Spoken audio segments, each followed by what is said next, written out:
Maswerteng hapon po mga ka-STL. Narito na po ang resulta ng STL Bataan para sa araw na to, second draw.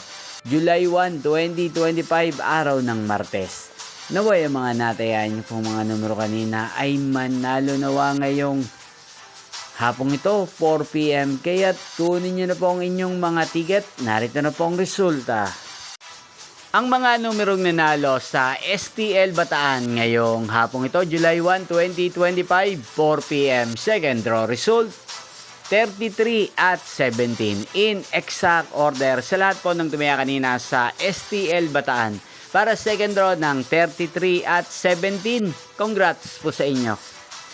At ngayong hapong ito sa STL Bataan, natin pong i-shoutout si Kuya Jaisel ng Bataan. Shoutout po sa inyo, Kuya Jaisel. Sana po'y nasa mabuti kayong kalagayan. Sana iswertehin din ng mga numerong tinatayaan nyo sa STL Bataan. At sa lahat po ng mga taga-Bataan dyan na lagi pong nanonood sa channel na to, especially sa aking mga subscribers, shoutout po sa inyo. Inyo pong napanood ang resulta ng STL Bataan. Magkita-kita pong muli tayo mamayang 8 PM. Thank you for watching.